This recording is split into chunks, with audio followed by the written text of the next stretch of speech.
জাতীয় পরিচয়পত্র নিবন্ধন বা এনআইডি সেবা নির্বাচন কমিশনের কাছেই থাকা উচিত বলে মনে করেন সিএসি এএমএম নাসির উদ্দিন। নির্বাচন কমিশন সচিব বলেন, এনআইডি সেবা ইসির কাছে থাকছে না এমন কথা জানা নেই। তবে ইসি থেকে জাতীয় পরিচয় নিবন্ধন অনুবিভাগ সরাতে সিভিল রেজিস্ট্রেশন নামে আলাদা কমিশন তৈরি করা হচ্ছে, যার খসড়ার নীতিগত অনুমোদনও করেছে মন্ত্রিপরিষদ বিভাগ। জাতীয় পরিচয়পত্র তৈরির দায়িত্ব কি নির্বাচন কমিশনে থাকবে নাকি থাকবে না, এই বিতর্ক ছিল বিগত সরকারের আমলেই। সে সময় একবার স্বরাষ্ট্র মন্ত্রণালয়কে এনআইডি তৈরির দায়িত্ব দেওয়ার সিদ্ধান্ত হয়, সেই অনুযায়ী হয় আইনও। কিন্তু শেষ মুহূর্তে সেই সিদ্ধান্ত থেকে সরে আসে সরকার।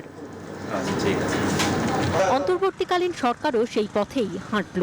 জাতীয় পরিচয়পত্র, জন্ম নিবন্ধন সহ বিভিন্ন নিবন্ধনের জন্য সিভিল রেজিস্ট্রেশন কমিশন অধ্যাদেশ 2025 নামে একটি স্বতন্ত্র কমিশন গঠন করতে যাচ্ছে সরকার, যার খসড়ার নীতিগত অনুমোদনও দেওয়া হয়েছে।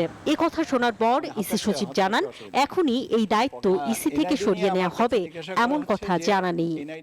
এনআইডি নির্বাচন কমিশন সচিবালয় থেকে নিয়ে যাওয়ার কোনো প্রক্রিয়া সম্পর্কে আমি কিছু স্পষ্ট করে জানি না।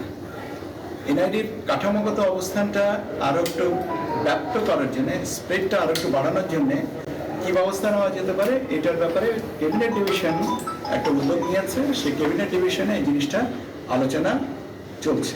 পরে প্রধান নির্বাচন কমিশনার এএমএম নাসির উদ্দিন বলেন, এনআইডি বিভাগ ইসির অধীনেই থাকা উচিত। এ বিষয়ে সরকারের কাছে লিখিত বক্তব্য জানানো হবে।